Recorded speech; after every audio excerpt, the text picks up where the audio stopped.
Hallo und herzlich willkommen, greetings and welcome, ich dein Hazard, in the 2.0 Balance Patch Rundown. In Patch 2.0 Battlefield Expansion, 48 new cards are added to the game. To see those, please refer to the card reveal videos for the Battlefield Expansion. In this video, we will look at the balance changes that were made to the already existing cards. But first, let's look at system changes. Because of a new card, new enemies, new board templates were needed. You can now additionally load a 3-lane board with 4-3-4 or 6-3-3 creature slots. To see how you can do that, please refer to the How to Open a New Lane tutorial video. Starting patch 2.0, Charge can now be gained as a random keyword from effects on cards. There are also 3 tricolor decks added to the game. These decks are built with 75 cards and need at least one tricolor card to be played. With this expansion, Ashkir, which is Strength, Willpower, Endurance, Saldis, which is Strength, Willpower, Intelligence, and the Exiled Kingdom, which is Agility, Endurance, and Intelligence, are added to the game. While the balance patches for 1.0, 1.1, and 1.2 were mostly focused on reducing the strength of aggro, now it is time to take a more in-depth look at control. However, we have still some changes to aggressive cards, such as House of Answers, which will see its cost raised to 5.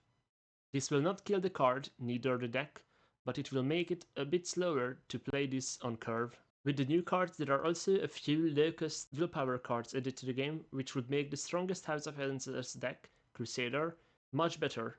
This is why the change was also needed. Panther will now only raise the cost of creatures in your opponent's deck instead of every card. This was needed as Panther, almost without exception, single-handedly won the game against control decks. Thunder Ranger loses a power. The original reason for why its stats were 370 were because I wanted to showcase the strength of Move Scout, which is a Heroes of Vordë exclusive deck. Thunder Ranger was a 270 before the closed beta patch, and now it will return to B1. Now turning to the changes for control decks, first we see Firestorm, one of the most influential control cards in the game. Before patch 2.0, it dealt 2 damage to each creature in a lane, and then dealt 1 damage to anything. Now you either deal 2 damage to each creature in a lane, or you deal 2 damage and then 1 damage. This will make it weaker against aggro decks, while giving it more reach against control decks. Firestorm was the strongest against aggro decks and the weakest against control decks. This will now balance the power level of the card without gutting it. In Risk has been already changed a few times and it is time for another change. I believe that with this change we will reach the optimal power level for the Living Word in Willpower. Stealing creatures is a powerful effect and should be treated carefully. Currently, in Risk is strongest against midrange decks, and midrange decks are already weak to control. I believe that with reducing the power of the middle levels while retaining the first and the fourth will make it so that it will not be as unfair against midrange, while still being resource efficient against other control decks and weak against widespread aggressive strategies. Although we are cutting down on control's power, there is still a card that could be buffed. It is an Aerate, the Intelligence Living Word. Control decks have a problem with the 3-cost slot. There aren't many cards in the game that could fit there. An Aerate could provide a good 3-cost option, even if they aren't running a Valen Researcher to level it. Yangrel is a niche card in the sense that it is the single creature with Drain in Strength.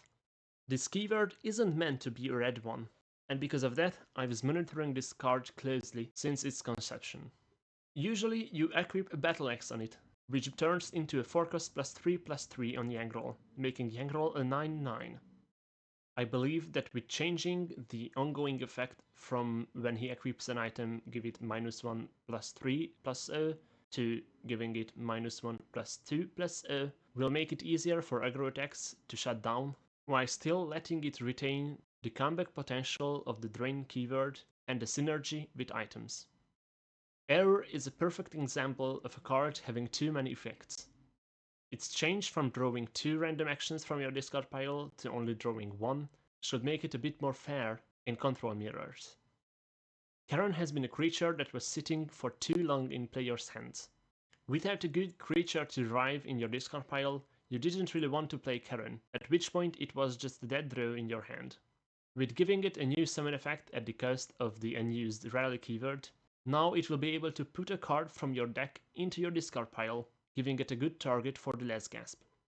This isn't a change without drawbacks. If your opponent can silence Karen, then you will also lose the card that you just discarded, one of your endgame tools with which you wanted to win the game. The end of turn effect is also changed from regeneration to heal. Now moving on to the single redesign we have this patch, Lone Mission is completely changed. It will be a forecast action that makes a friendly creature disappear. This creature will reappear the next time a lane is opened, be it by you or by your opponent, and then you summon the top 2 creatures of your deck in that lane. You will also banish all copies of Lone Mission in your deck, hand and discard pile when you play Lone Mission, since there is no point of playing another Lone Mission again. Once a new lane has been opened, no new lanes can be opened anymore. To make it fair, each player will draw 1 for each copy of Lone Mission banished from their hands. Closing the balance patch, we have 2 limited cards to speak of. Limited cards are in for a patch and then rotated out. They are reversed in the end of expansion tournaments. However, these cards will still be playable in draft, and by the players who designed them in a single deck of their choice. Limited cards also have a higher power budget, as they are created by you, and you want to create cool cards. But if these cards could stay forever, they will just outcreep the normal power scaling curve of the preceding expansions. Therefore, they are rotated out after each expansion. Now looking at the balance changes regarding these limited cards, first we have a Leadstone, Eros' card for participating in the closed beta. Giving charge to anything you like with playing Leadstone and sell this in the same turn is a powerful effect and should be treated carefully. Therefore, Leadstone gains the text, if you stole charge, give the wielder -1/-1/-0, basically negating the +1/+1/+0 from the item. This will also make it wounded, and although there aren't many cards checking for wounded in the game yet, later on we will have synergy for that, which will make this a double nerf. A nerf now, and a nerf in a later expansion when Finish Off from Tassel will be added to the game. The reason for this double nerf is of course that Leadstone will scale with each expansion, gaining better and better cards to give charge to. And closing the balance patch, we have a change to Ninor's Prowler. The forecast version of the card was just too powerful, making mid-range Archer either a normal one or the one focused more on ignorance a menace. It is also a really good draft card, a no-brainer to pick when it appears. Therefore Ninor's Prowler's cost is raised to 5. And that's it for the 2.0 balance patch for Heroes of Vordë Battlefield expansion.